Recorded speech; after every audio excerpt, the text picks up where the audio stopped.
এই পৃথিবীতে আল্লাহ হলো আমাদের সবচেয়ে আপন। স্ত্রী বলেন, সন্তান বলেন, সবাই স্বার্থ স্বার্থ স্বার্থ ছাড়া কেউ আপনাকে চেনে না। পুরুষ হলো টাকা কামানোর মেশিন। পুরুষের টাকা আছে, পুরুষের পাশে সবাই আছে। পুরুষের টাকা নেই, পকেট ফাঁকা, রাস্তার ভিক্ষুক আপনার সাথে দেখা করবে না। কথা বলে ডেকে টাকা আছে, পুরুষের সম্মান আছে। টাকা আছে, পুরুষকে সবাই চেনে। কথাকে বোঝেন নাই? ওই যে গান শুনছেন না, গান শুনছেন, ওইদিকে যাবো না, রাগ করছেন। আপনারা তো রাগ করতেছেন। অস্তি করবো না দোয়া করবো বলেন?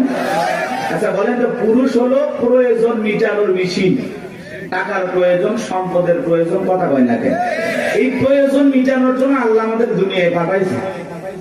কথা কি বুঝতে পারতেছেন বাজান? মন খারাপ করবেন না।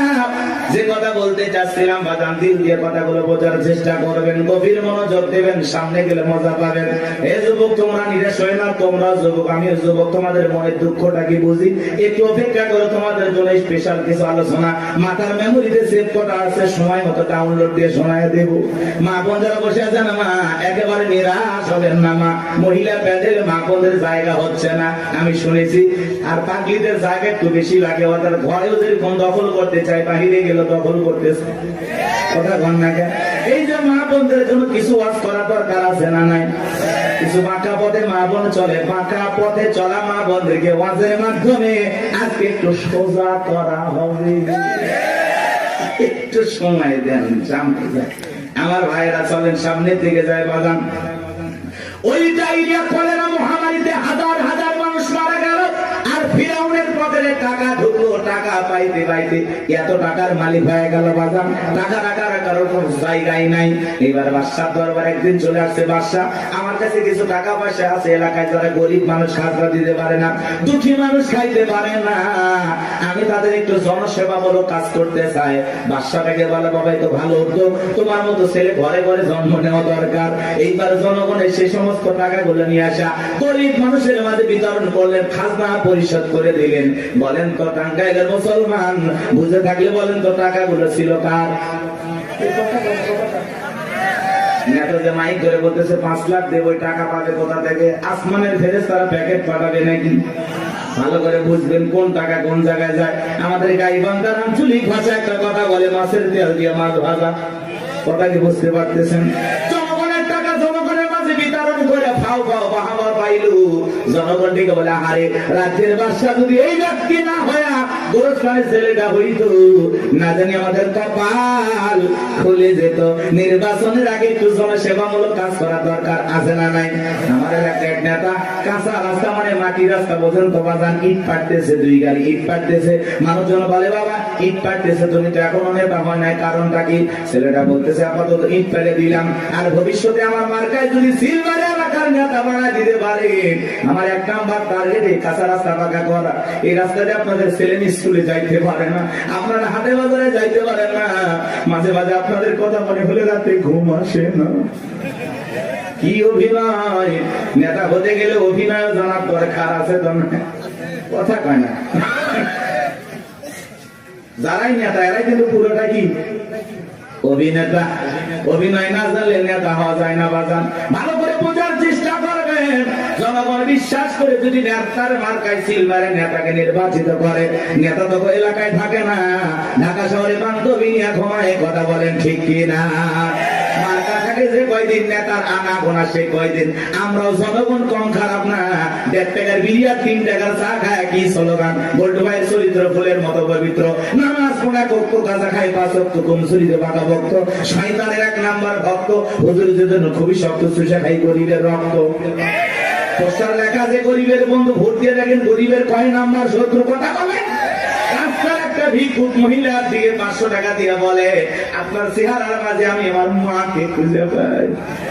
আম গাছে দাম গাছে নেতার ছবি ঝুলানো থাকে, নির্বাচিত হওয়ার পরে এলাকায় থাকে না। আম গাছে দাম গাছে বিদ্যুতের ঘুড়িতে নেতার বিশাল বিশাল ছবি, আর লেখা আছে আমি অমুক নেতা, যারা গালি বদনা। পবিত্র ঈদ উল আজহার শুভেচ্ছা, পবিত্র ঈদ উল ফিতরের শুভেচ্ছা, খালি ব্যানার দিয়ে শুভেচ্ছা জানায়, জীবনে কোনোদিন আর কাছে আসে না। এই নেতা ওই ব্যানার লক্ষ লক্ষ টাকা দিয়ে না বানাইয়া, ওই ব্যানারের টাকা দিয়ে যদি গরিব দুঃখী মানুষের মাঝে বিতরণ করো, তোমার ব্যানার লাগবে না গো, ব্যানার লাগবে না, জনগণ তোমার মার্কায় জায়গা মতো সিল মেরে দেবে, কথা কোন ঠিক কি না? কিন্তু ওই যে মার্কা থাকে যে কয়দিন নেতার আনাগোনা সে কয়দিন অলিতে গলিতে নেতাকে পাওয়া যায়, মানুষ মলে জানা যায় হাজির, জুমার নামাজের সামনে হাজির, আসরের নামাজ পরে দুইবার, কথা কয় না। এক নেতা মানুষকে সালাম দিতে দিতে হোশ হারায় ফেলছে, রাস্তার খেজুর গাছ পায় এক লাইনে সালাম দিয়ে যাচ্ছে, কর্মী চাচাকে ধরে কয় নেতা এটা মানুষ না খেজুর গাছ। নেতা বলতেছে আমি মনে করছি এটাও ভোটার। কথাকে বুঝতে পারতেছেন বাজান? এই জন্য আপনাকে আমাকে পরিবর্তন হওয়া লাগবে বাজান।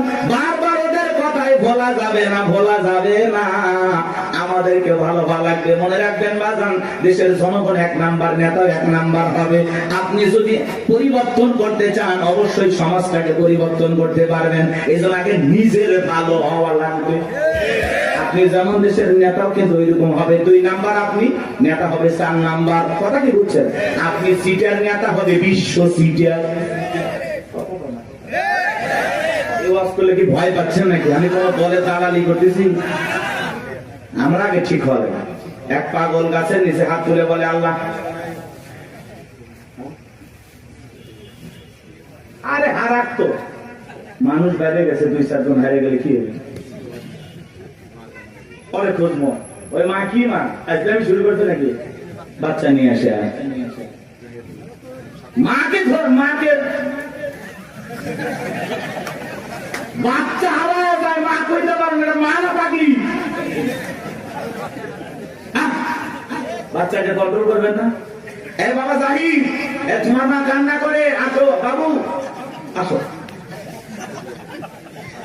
সাতুটিয়ে বাড়ি। ও মা, এত আল্লাহ বলা হলে স্বামী একদিন আর একজনে হাত ধরে চলে যাবে, টের পাবেন না।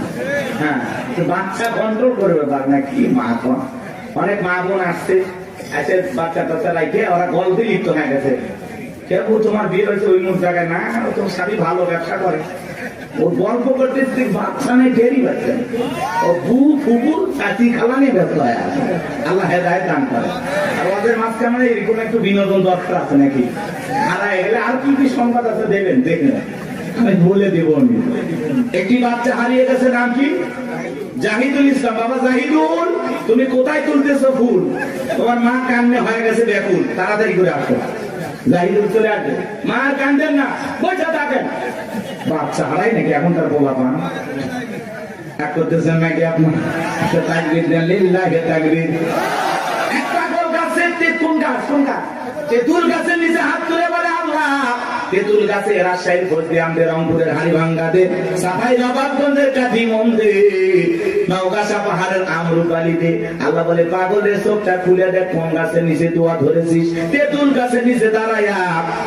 কিয়ামত পর্যন্ত আমসালে জামাত পাওয়া যাবে না। নির্বাচনের আগে 500 টাকা, 1000 টাকার বিনিময়ে, 200 টাকার বিনিময়ে নিজের পবিত্র আমানত ভোট বিক্রি করে দেশে উমরের মতো নেতা চাইলে পাওয়া যাবে না। এই জন্য আগে আপনাকে ঠিক হওয়া লাগবে। আপনি যখন বলেন আল্লাহ আমার নেতাদেরকে উমরের মতো আদর্শবান নেতা বানাও, আল্লাহ তখন হাসি আর বলে উমরের দেশে থাকার মতো জনগণ কি হতে পেরেছিস? আগে নিজে ঠিক হ। আমার সাকাওয়াত ভাই আজ করলো, নামাজও পড়ে সুদও খায়। আপনি যখন সুদ খায় মুনাজাত করেন, রব্বানা আতিনা ফিদ দুনিয়া, আল্লাহ বলে তোর মতো সুদখোর হারাম করে দোয়া কবুল হবে না। সুদ খায়, ঘুষ খায়, হাত তুলে দেয়, আল্লাহ মাফ করে দিন। ভালো ভাই, আপনি জানেন না সুদ খাওয়া হারাম, ঘুষ খাওয়া হারাম, খাইতেছেন মজা লাগে, টাকায় টাকা বাড়ে, কারেন্ট সুদ, উরে বদমাইশ। আল্লাহ হেদায়েত দান করেন। জোরে বলেন আমিন। কষ্ট হচ্ছে নাকি আপনাদের? আমার ভাইরা ভিডিও কথাগুলো বুঝে যান। আমি যে কথা বলতে যাচ্ছিলাম, তালুকদার বংশের মতো যদি কলিজাটা বড় হয়, বাপের কথা যদি হয়ে থাকেন, ডান হাতটা তুলে বলেন হুজুর যতদিন বেঁচে থাকবো নির্বাচনকে কেন্দ্র করে চা বিড়ি পান সিগারেট খাবো না, একটা টাকাও কোন নেতার কাছ থেকে নেব না, সব যোগ্য নির্ভীক আল্লাহওয়ালা সমাজের নেতৃত্ব দেওয়ার মতো উপযুক্ত নেতাকে আগামীতে ভোট দিয়া নির্বাচিত করব। হাত তুলে ওয়াদা দেন, পারবেন তো ইনশাআল্লাহ? আপনার ভোটে যেন কোন চোর ডাকাত সন্ত্রাস এলাকার বিপুল পরিমাণের লুটপাটকারী ব্যক্তি যেন ক্ষমতার চেয়ারে বসতে না পারে। আঙ্গুলের সাপটা দেওয়ার আগে চিন্তা করা লাগবে, আমার ভোটে কোনো মোসারু, গাঁজারু, মাদারু, সুদারু আপনার ভোটে নির্বাচিত হয়ে যেন ধর্ষণ না করতে পারে, দেশের টাকা বিদেশে পাচার না করতে পারে। এমন নেতাদেরকে 54 বছরে দেখেছেন। আগামীতে যা করবেন বুঝে শুনে করা লাগবে। ভাবিয়া করিও কাজ, করিয়া ভাবিও না। পাথর দিয়ে মানুষকে করবে খুন, এমন নেতা সমাজে প্রয়োজন নাই। কথা বলেন ঠিক কিনা? চলে না বাজারের সামনের দিকে যায়, কথা মনে একটু বেশি হয়ে গেল, মন খারাপ করছেন। কথা বলা লাগো, অবস্থা যেমনই হোক বাজার দিল দিয়ে কথাগুলো শুনে যান। নির্বাচনের আগে একটু জনসেবামূলক কাজ সবাই করে, আর নির্বাচনের পাতিলে যে চা রান্না হয়, বৃষ্টি হওয়ার পরে খেলে পারলে নিচে যে পানি যায়, ওইটার রং আর ওই পাতিলের চায়ের রং সমান। কথা কন ঠিক কিনা? এখন একটা চা খায়, বিড়ি খায়, সিগারেট খায়, নিজের পবিত্র আমানতটা বিক্রি করবেন না। মাথায় থাকবে। আল্লাহ হেদায়েত দান করে। চলেন সামনের দিকে যাই বাজান। এইবার মিশরের মন্ত্রী মারা গেল, নির্বাচন শুরু হয়ে গেল। আগে তো জনগণের মন কায়রে নিয়েছে, সবাই বলে ভোট দিবা কোনখানে? ফেরাউন যে মার্কাটা আছে তার মাঝখানে। একসাথে সবাই মিলে ফেরাউনকে ভোট দিয়া মিশরের মন্ত্রী বানায় দিল। কিছুদিন পরে আল্লাহর খেলা বোঝা বড় গায়ে, বার্ধক্যজনিত কারণে মিশরের বাদশা মারা গেল, সিংহাসন ফাঁকা হয়ে গেল। ফেরাউন সমস্ত জনগণ আর নেতাদেরকে ডেকে বলে, দেশের জনগণ শোনো দিয়া মন, দেশের বাদশা মারা গেছে, বাদশা ছাড়া একটা দেশ চলতে পারে না, তোমরাই বলো মিশরের বাদশা হবে কে? সমস্ত জনগণ ডেকে বলে, অনেক আগে আপনাকে চেনা জানা হয়ে গেছে, আপনি মিশরের বাদশা হয়ে যান, আমাদের কার কোনো আপত্তি নাই। জনগণ যখন সমর্থন দিল, ফিরাউন নেতাদেরকে ডেকে বলে, তোমরা বলো আপত্তি আছে? নেতারা ডেকে বলে, আমাদের কোনো আপত্তি নাই, জনগণ সমর্থন দিয়েছে, আপনি নেতা, কোনো সমস্যা নাই। এইবার সবার সমর্থন পাইয়া মিশরের বাদশা হয়ে গেল, ক্ষমতার চেয়ারে বসে খেয়েছে। কি রাতের বেলায় ফিরাউন ঘুমাইতে যায়, চোখে আর আরামের ঘুম আসে না, ঘুম থেকে লাফায় লাফায় ওঠে। অনেক মানুষ দেখবেন বাজানে 4টা ঘুমের ট্যাবলেট খায়, কোটিপতি টাকাওয়ালা, সম্পদওয়ালা, বড় বড় হাইব্রিড নেতা 4টা ট্যাবলেট খায়, ঘুমায়। এরপরে রাত 2টার দিকে ঘুম থেকে উঠে সিসি ক্যামেরার ফুটেজ তালাশ করে, কেউ ঢুকছে নাকি মারার জন্য। কারণ বিল্ডিং এর প্রত্যেকটা জায়গায় খালি দুর্নীতির গন্ধ, জুলুমের গন্ধ, মানুষ মারার গন্ধ, মানুষকে প্রতারণা, ধোঁকা দেওয়ার গন্ধ। কথা বলেন না কেন? ওই বিল্ডিং কি আমনে দাঁড়াইছে? রাগ করতেছেন আপনারা? এবার আমার লম্বা করবো না। ধনী মানুষ টাকা আছে, সম্পদও আছে, দামি বিছানা আছে, দামি খাট আছে, কিন্তু ঘুমটা নাই। আর গরিব রিক্সা চালায়, ভ্যান চালায়, মাঠে কাজ করে, আলু ভর্তা দিয়ে, ডাল ভাজি দিয়ে, সবজি দিয়ে ভাত খায়, বউকে কোলে নিয়ে ঘুমায়, কি আরামের ঘুম। কথা বলেন না কেন? আর ধনী স্বামী স্ত্রীর মধ্যে দাও দুলালের সম্পর্ক, বউ আলাদা খাটে, স্বামী আলাদা খাটে, ইয়া তো ধনী হয়ে গেছে। এখন স্বামী স্ত্রীর মধ্যে মহব্বত, ভালোবাসাই নাই। আছে না না এরকম পরিবার? ওই দিকে আর যাচ্ছি না আমাদের, সামনে গেলে মহিলাদের ওয়াজ করবো, চলেন না যাই। যে কথা বলতে যাচ্ছিলাম মাদাম, ফিরাউনের চোখে ঘুম নাই। তার দরবারে জ্যোতিষী ছিল 400 জ্যোতিষী লিডারের নাম দবিরা, বয়স হলো 320 বছর। দেখে বলে, দবিরা কেন জানি রাতের বেলায় ঘুমাইতে পারি না, আজে বাজে স্বপ্ন দেখে লাফায় লাফি, কারণটা কি? দবিরা এইবার দেখে বলেন, এত অপেক্ষা করেন, একটু আমাকে সময় দেন। দবিরা সময় নিয়ে বাক্য কবে শোনা করে বলেন, নেতা যদিও ছিলেন ভবঘুরে জবক্কর মোজের খেতের লেবার, গোরস্থানের দারোয়ান, এরপরে মিশরের মন্ত্রী, বর্তমান রানিং বাদশা, আঙ্গুল ফুলা কলার গাছ, কিন্তু আপনার ভবিষ্যৎ জীবন বড় অন্ধকার। আগামী 3 মাসের মধ্যে বনি ইসরাইল সম্প্রদায়ের ভিতরে মুসা নামের একটা ছেলে জন্মগ্রহণ করবে। ওই মুসার কারণে রাজত্ব পাওয়ার ক্ষমতা থাকবে না। নেতারে, এমনকি আপনার জীবন যাওয়ার সম্ভাবনাও দেখা যায়। এই কথা শোনার পরে ফিরাউনের মাথা ঠান্ডা না গরম? খালি গরম। মানে রবিরা যদি বলতাম মুসা আসবে, খানকা বানায় বসে বসে জিকির করবে, তাহলে মাথা গরম করতো না। আজ বাংলাদেশের দিকে তাকায় দেখবেন, যারা খানকা বসাইয়া জিকির করতেছে, লাফালাফি করতেছে, নারী পুরুষ একত্রে হয়ে ঢোলক বাজায় জিকির করে, আর গান গে দেখে না। পানির ভিতর জ্বললে বাতি, ঝড় বাতাসেও নেবে না, ল্যাংটা বাবার মুড়ি হইলে নামাজ রোজা লাগে না। যেই পীর সাহেব বলবে নামাজ রোজা লাগে না, ওইটা পীর না, টাটকা শয়তান। সিজদার মতো একটা সিজদা দিবি, জান্নাত পার হয়ে জাহান্নামের তলে পড়বি। আছে না নাই? লালন শাহ বাজারে দেখলেন না, মহিলারা গাঁজার কলকিতে টান মেরে খাইয়া বলতেছে, আমি বিমানে উঠতেছি। প্রকাশ্যে জনগণের সামনে মাজার গুলোতে গাঁজা খাওয়া হয়, মাজারে গাঁজার কুলকি দেয়া তো ধোঁয়া ছাড়ে বাজা, রাস্তায় প্রশাসনের লোক দাঁড়িয়ে থেকে বলে মনে হয় ওরসের রান্না চলছে। কথা বল না কেন? ভণ্ডগুলো ভণ্ডামি করে যাচ্ছে আর বলে আমরা হকের দরবারে আছি, আছে না নাই? কথা বলেন না কেন? ভণ্ডামি পাইছেন, জায়গা পান না। পিছ দিল শাহজালাল খানকাই পীর, রাজপথে পীর, নারায়ে তাকবীর হুঙ্কার দিয়েছে, গৌর গোবিন্দ ধুতি পরার টাইম পাইনি। কথা বলেন ঠিক কিনা? এরকম শাহজালালের মতো পীর দরকার আছে না নাই? আল্লাহ বলা ভালো জিনিস, আল্লাহ বলে তোমরা সত্যবাদীদের সঙ্গে হও, যে পীরের পা থেকে মাথা পর্যন্ত নবীর সুন্নাত দিয়ে ঢাকা, যার চেহারার দিকে তাকাইলে আল্লাহর কথা স্মরণ হয়। এরকম আল্লাহ ওয়ালা যেখানে আমরা আছি সেখানে গাঁজাখোর ভণ্ড লালু বাবা, কালু বাবা, শিকল বাবা, তালা বাবা যেখানে, শয়তান আছে সেখানে। কথা বোঝা গেল? কোন ভণ্ডদের কাছে আমরা যাব না ইনশাআল্লাহ, কোন ভণ্ডের কাছে যাবেন না। সাহেব নাই, মানুষ আছে কিনা তার সন্দেহ। কবর মাজার বানায় রাখছে, লেখা রাখছে তাকলিশ আর রহমতুল্লাহ আল্লাহ, ওপরে লেখা মাহবুব সোবান, ভারতের কামান, জামানার জামান, আছে না নাই?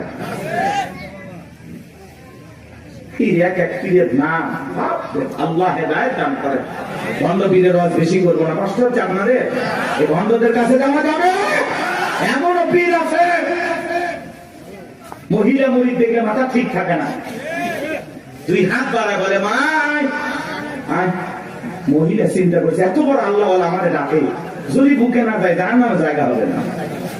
পীর সাহেবের বুকের ভিতরে ঢুকে গেছে, আর পীরের বুকের ভিতরে ঢুকে এত শান্তি পাইছে, আনন্দের ঠেলা গান গায়, বাবা আমি তোমায় ভালোবাসি, তোমার চরণ ছুঁইতে বাবা তোমার কাছে আসি গো বাবা, আমি তোমায় ভালোবাসি।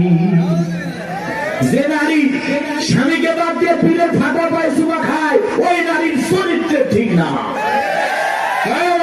শুনে যান, আপনার কি আপনার স্বামী, কথা বলে প্রত্যেকটা সন্তানের কাছে তার মা বাবা হলো পৃথিবীর সবচাইতে বড় পীর। কথা বলেন, জীবনে কোনোদিন মা বাবাকে ভাত দেয় না, পিতা মাতার জন্য 1 কেজি কমলা বেদনা কেনে না, পীর সাহেবের দরবারে গরু নিয়ে দৌড়ায়। পাগল দেখছেন? মা বাবার খবর নেয় না, পীরের বাবার খবরের অভাব নাই। আল্লাহ হেদায়েত দান করেন। গরু ছাগল নিয়ে কোনো পীরের দরবারে দৌড়াবেন না। আচ্ছা, উনি যদি আল্লাহ ওয়ালা হয়, ভালো আছে, তো গরু ছাগল দিয়ে কি করবে? এলাকায় কত গরিব নিয়ে বিয়ে হয় না, দেন না, গরুটা জবাই করে মেহমানদারি করা দেন, আল্লাহ খুশি হবে। এলাকায় মাদ্রাসা আছে, গরিব দুঃখী বাচ্চা পড়াশোনা করে, এতিম বাচ্চারা, একটা ছাগল মাদ্রাসায় দেন, ওরা জবাই করে খেয়ে আল্লাহ কোরআন তেলাওয়াত করবে, আরশের মালিক আল্লাহ খুশি হবে। আপনি মাজারে যায় ছাগল গরু দিয়ে, হ্যাঁ, রাত ভর্তি করে নিয়ে যায়, মাইক বাজারে গান গায়, দেখেননি? যা, কত কথা বলা যাবে না, কষ্ট হচ্ছে আপনাদের। কোন মাজারে টাকা পয়সা দান করবেন না, কথা বলেন না। হ্যাঁ, কোন মাজারে যদি মসজিদ থাকে, মাদ্রাসা থাকে, সেই জায়গা আপনি দান করতে পারেন। শুধু মাজার এমন জায়গায় 1 টাকা দেবেন না, কথা বলেন। যা বলতেছি আপনি তাই করবেন। মাজারে কেন টাকা দিচ্ছেন? উনি আল্লাহ না, ভালো আছে না, টাকা দিয়ে কি করবে? আগে কিনে খাবে। আপনি মাজারে কেন টাকা দিচ্ছেন? এটি অসহায় প্রতিবন্ধী হাত পাতে 5 টাকা দিতে পারে না, আর মাজারে যান বক্স থেকে 1000 টাকা 500 টাকা কেমনি ঢোকান? টাকা যেটা মানুষের দরকার না মরা মানুষের? যেটা মানুষ কান দিচ্ছে হাত পাতে, আপনি সেখানে দেন না। আর মাজারে পিছাইলে একবারও ডাকলো না, এই মুসলিম টাকা দে, চাইছে, ওইটাকে কেন টাকা দিলেন? বলেন কেন দিলেন? কিসের বরকতের আশা? সন্তান হয় না, 56টা দরবারে ছাগল মানত করে, মাজারে ছাগল দিলে সন্তান হবে, পাইছেন কোথায়? কথা কয় না, আরে ওয়াশ করলে হবে না, মাঝে মাঝে ওয়াশ করালে। আরে ভাই আমার দিকে দেন, মাদ্রাসায় দেন, কথা কয় না। দেওয়ার লোক খুঁজে পান না, সে একটা মানুষ চোখের সামনে কান্দে মরে যাচ্ছে, ওই জায়গা দেয় না, ওই মরা পিসাবতা দিয়ে এসেছে। ওই পীর আছে না, কলার গাছ আছে, আসলে কোন মাজার কিনা আপনি জানেন? অধিকাংশ মাজার মিথ্যে মিথ্যে মাজার বানায় বন্যামি শুরু হয়ে গেছে, কথা দেখে না। আল্লাহ যেন আমাদের হেদায়েত দান করেন। একটু জোরে বলেন আমি। অনেক মাদার পুজোরা বিরক্ত হয়েছে, অনেকে ফোন দিয়ে হুমকি দিছে, তোমরা আল্লাহ আল্লাহর বিরুদ্ধে কথা বলো, মরার আগে জবান বন্ধ হয়েছে। চিন্তা করছেন? ফরিদপুরে সালতা থানা আক্রোশী আছে না, আগে যাইতে পারি না, আমার সেই হুমকি দিত, ভাই এই থানা এসে তোর হাত পা কেটে নেব। এই গত 29 তারিখে ওই জায়গায় বয়ান করে আসছে, ওই হাত পাটা হাত পা কাটার লোকগুলো খুঁজে পাইনি। কারণ ওই যে ওদের দেখে নিয়ে আমি একটু সাইজ করছিলাম, খবরদার এই ভণ্ডদের কাছে যাবেন না। হক্কানি আল্লাহ আল্লাহ ভালো, সেখানে আপনি যাবেন, কিন্তু ভণ্ডদের কাছে যাব না। যেখানে ইসলাম আছে সেখানে আমরা আছি, যেখানে ভণ্ডামি আছে সেখানে আমরা নারী পুরুষ একত্রে যেখানে। আরে ভাই, মহিলা মানুষ কাছে থাকলে মাথা ঠিক থাকে, কি জিকির জিকিরের কথা মনে থাকবে। আল্লাহ হেদায়েত দান করেন। ওই জন্য তো ভণ্ডরা বলে মনের পর্দা বাইরের পথ, শুনছেন না? মনের পর্দা বড় পর্দা, বাইরের পর্দা খুলে ফেলা। মনের আলো বড় হলো, বাইরের আলো নিয়ে ফেলা। রাত 12টার সাথে বাতি নিবেছে, এখন কি জিকির হচ্ছে আপনারা বুঝে নেন। আল্লাহ হেদায়েত দান করেন। আমার ভাইয়েরা চলেন সামনের দিকে যায়। আজও পৃথিবীর জমিনে যারা মাজার নিয়ে বসে আছে, খানকায় বসে আছে, এদেরকে কেউ টার্গেট করে না। যারা আল্লাহর জমিনে আল্লাহর দ্বীনকে কায়েম করতে চায়, কোরআনের সমাজ ব্যবস্থা কায়েম করতে চায়, আল্লাহর আইন দিয়ে জমিনটা পরিচালনা করতে চায়, তাদেরকে টার্গেট করে করে ভিতরে ঢুকানো হয়। কথা বলে ঠিক না? ফিরআউনের মাথা গরম হয়ে গেছে, হামানকে দেখে বলে এটা গো হামান, এই দিকে হামানের মাথায় কোনো চুল ছিল না, সাদে মাল নাই, বাম পারলো, পুরো মাথা ছিল ভারতের দমদম। ইয়ার পর দেখে বলে হামান রে, তাড়াতাড়ি করে বল। গভীরা বললো একটা মুসা নামের ছেলে জন্মগ্রহণ করবে, ওর কারণে রাজত্বের চেয়ার থাকবে না, ক্ষমতা থাকবে না, এমনকি আমার জীবনটাও নাকি চলে যাবে, এটা তো মেনে নেওয়া যায় না। হামান দেখে বলে নেতা, টেনশন নাই, মাইট ইজ রাইট, জোর যার মূল্য তার, পাওয়ার রাজত্ব আমাদের, ক্ষমতা আমাদের হাতে, আমরা যা বলবো মিশরের জনগণ তাই মানতে বাধ্য। বলে কি করতে চাস? হামান থেকে বলে নেতা, যত ছেলে সন্তান জন্মগ্রহণ করবে সবাইকে জবাই করে করে দুনিয়ার বুক থেকে বিদায় করে দেব, তাহলে আপনার শত্রু মুসার আগমন ঘটবে না। এমন কথা শোনার পরে ফিরআউন থেকে বলে হামান রে, আসলেই তোর মাথায় বুদ্ধি আছে, তবে শোন, ছেলেগুলোকে জবাই করবি, মেয়েগুলোকে জবাই করবি না, কারণ ছেলেদের মধ্যে আমার শত্রু আছে, মেয়েদের মধ্যে কোনো শত্রু নাই। তার মানে চোর বলে মানুষ ভালো, মোবাইল নিয়ে গেল, সিম কার্ড খুলে দিয়ে গেল। কথা বলেন ঠিক কিনা? সন্তান জবাই করা শুরু হয়ে গেল, 3টা মাস অতিবাহিত হয়ে গেল। জমিরাকে দেখে বলে, জমিরা এইবার গবেষণা করে দেখ, আমার পথের কাটা মুসা মরল না বাঁচলো। জমিরা গবেষণা করে বলে না, তার 3টা বর্ণনা পাওয়া যায় বাজান। একটি বর্ণনায় বলা হয়েছে 20,000, আর একটি বর্ণনায় বলা হয়েছে 24,000, আর একটি বর্ণনায় বলা হয়েছে 80,000।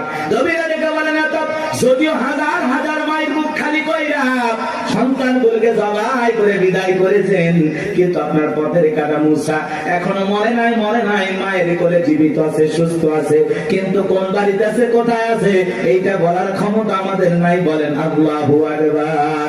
ওয়া মাকারু ওয়া মাকারাল্লাহ ওয়াল্লাহু খায়রুল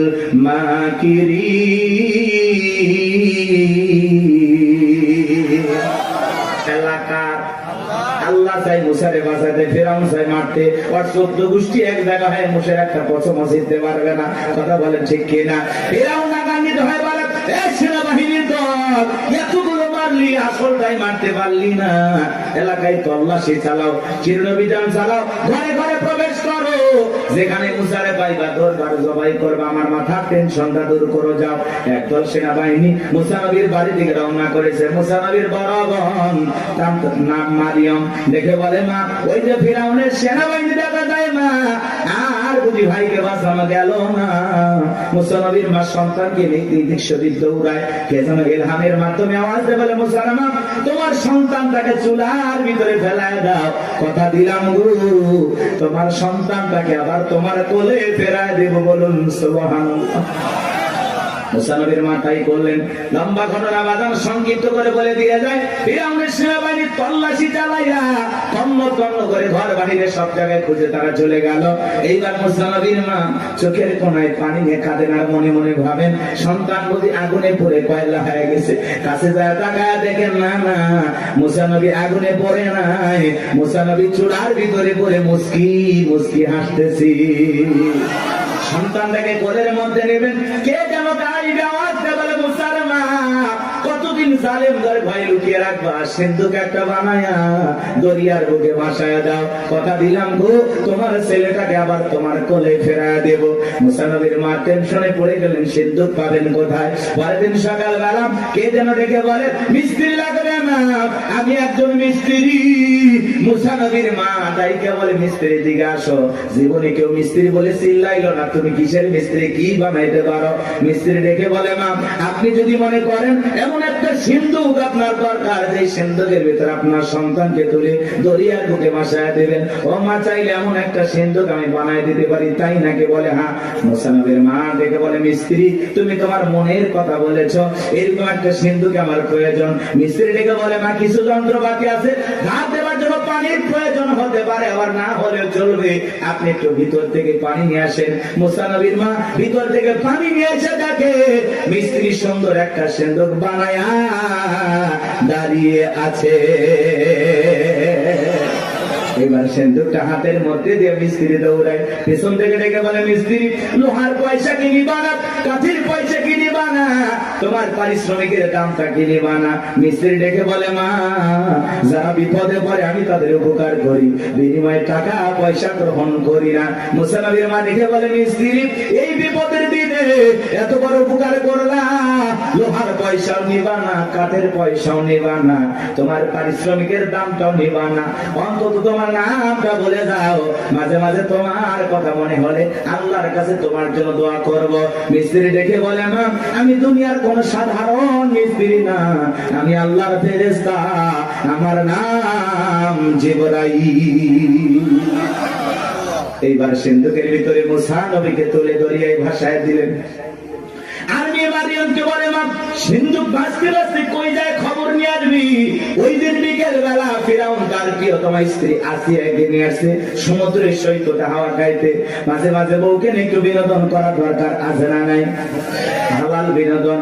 মাঝে মাঝে ভাবি কিনে কক্সবাজার চলে যাবেন যদি সামর্থ্য থাকে, কথা কয় না? বউকে পর্দা করাইয়া নিয়ে যাবেন। আমি কি বলছি কক্সবাজারে যে হাফ প্যান্ট পরে গোসল করবেন, তাহলে গুনাহ হবে, কথা কয় না কেন? কিছু পোলাপান আছে বউ সুন্দরী, মাথা কাজ করে না, কক্সবাজার নিয়ে যায় ঘোড়ার উপরে তুলে সেলফি তোলে, সুন্দর করে সমুদ্রের পানিতে গোসল করতেছে, সেলফি তোলে। বিকেল বেলা আইডিতে পোস্ট করে বলে, প্রিয়তমার সাথে কক্সবাজারের প্রথম দিন কিছু ছবি তুলেছি দোস্ত তোমাদের দেখার জন্য, ভাবিকে বৃষ্টি ভিজা শরীরে কেমন লাগতেছে একটু লাইক কমেন্টসে জানাও। এর চাইতে মূর্খ বেয়াদব সমাজ আর কেউ আছে নাকি? যে নিজের বইয়ের ছবি ফেসবুক আইডিতে ছাড়ে, এর রুচিতে সমস্যা, কথা বলে। এই বউ হলো পার্সোনাল জিনিস, একান্তই আমার, এটা পাবলিসিটি করার জিনিস না, কথা বলে না। এমনিতে নিয়ে মানুষকে জ্বালায় আছি আমরা, তার উপর আবার বইয়ের ছবি ফেসবুকে ছাড়ে, কত পাগল আছে না? না হুজুর এখন একটা গান বানাচ্ছে, শোনি, কথা কয় নাকি? শুনছেন?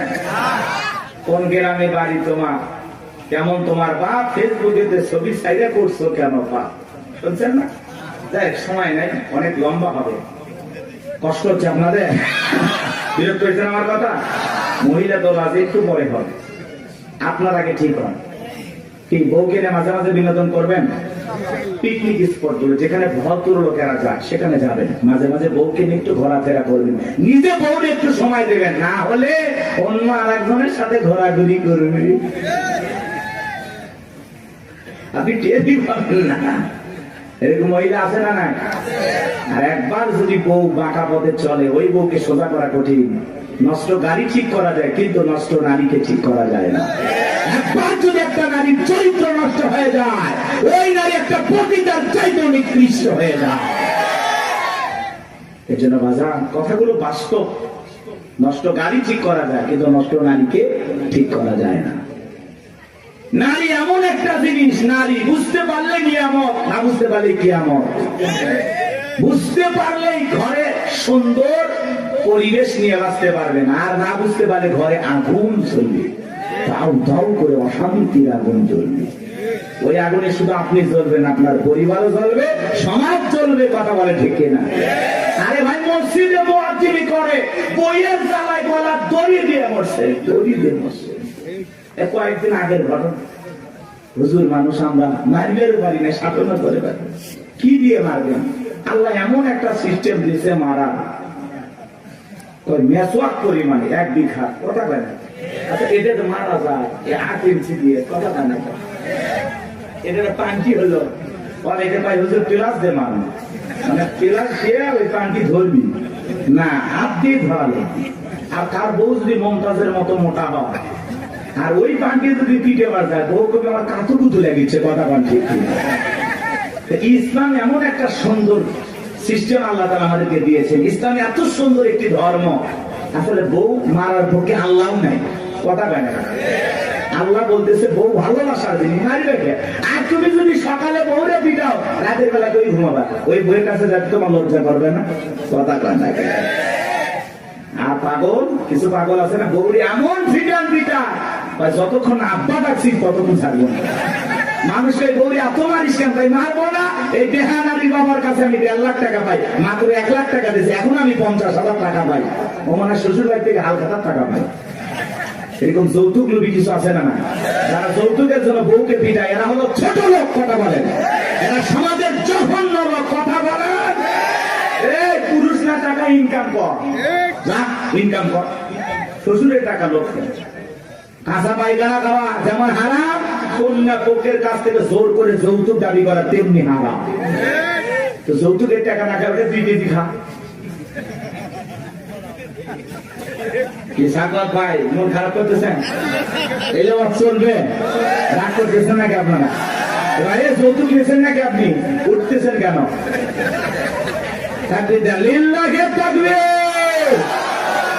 আমার ভাইরা গভীর মনোযোগ দিয়ে শুনবেন বাজান। সামনের দিকে গেলে একটু কষ্ট হবে আপনাদের, কষ্ট হচ্ছে? চলেন সামনে গেলে মজা পাবেন বাজান। এইবার ফিরাউনের কাছে সিন্ধুক চলে আসলো, সেনাবাহিনী সিন্ধুকটা ধরে নেতার কাছে নিয়ে গেছে। ফিরাউন ডেকে বলে সিন্ধুকটা খোলো তো দেখি। সিন্ধুকটা যখন খোলা হলো, সবাই তাকায়া দেখে সিন্ধুকের ভিতরে মনে হয় পূর্ণিমার চাঁদ উদয় হয়েছে। আসিয়ার চক্ষু শীতল হয়ে গেল। ফিরাউন দেখে বলে তরবারি আন, জবাই কর। এইটাই মুসা। আসিয়া বলে থামো, খালি মারাই শিখছো, এতগুলো মারলা তাও কি শান্তি পাইলা না? ও স্বামী, এই ছেলেটাকে মারার আগে আমার একটা প্রশ্নের উত্তর দাও। এই যে সিন্ধুকটা দেখা যায়, এমন কাঠ কি তোমার দেশে পাওয়া যাবে? ফিরাউন কাঠটা নাই গেছে, বলে বিবি রে, এই সিন্ধুকের যেমন কাঠ, এমন কাঠ আমি কেন আমার বাপ দাদা 14 পুরুষও কেউ দেখে নাই। আসিয়া বলে স্বামী, এটা ভিন দেশি কারো সন্তান, বাঁচতে বাঁচতে আমার দেশে আসছে, এই ছেলেটাকে আমি মারতে দেব না। এই ছেলেটাকে আমাদের পালক পুত্র হিসাবে লালন পালন করতে চাই। জোরে কোন মারহাবা। কথায় আছে যেখানে বাঘের ভয় সেখানে রাত হয়। যারে খুঁজতেছে মারার জন্য, আল্লাহ তারই দায়িত্ব দিল লালন পালন করার জন্য। জোরে বলেন মারহাবা। আসিয়া যখন বলেছে ছেলেটাকে আমি পালবো, একে আমাদের পালক পুত্র বানাবো, অনেক কঠিন স্বামী, কিন্তু মাঝে মাঝে বইয়ের আপত্তির কাছে দুর্বল হয়ে যায়। বলে ঠিক আছে মাইনা নিলাম। আসে বলে শুধু মারলেই হবে না, ঢোল পিটায় খবর দাও, ফিরাউনের ছেলে সন্তানকে দুধ পান করাবে, মাসে মাসে তাকে বেতন দেওয়া হবে। বলে ঠিক আছে, ঢোল পিটানো হলো। হাজার হাজার নারীরা আসছে, মুসা নবীকে কোলে নেয়, স্তন খুলে মুখ লাগায় দেয়। আল্লাহ নবী মুসা আলাইহিস সালাম কোন মহিলার স্তনে দুধ পান করে না। বলে কোন মারহাবা। সমস্ত নারীরা ব্যর্থ হয়ে চলে গেল। ওই যে মুসা নবীর বোন নাম তার মারিয়ম, ঈসা নবীর মায়ের নাম মারিয়ম, আর মুসা নবীর বড় বোনের নামও ছিল মারিয়াম। এইবার মারিয়াম দেখে বলে, ও রানী আসিয়া, এমন একটা ধাত্রীর খবর আমার কাছে আছে, আমার বিশ্বাস এই সন্তানটা দুধ পান করবে, তাই নাকি? বলে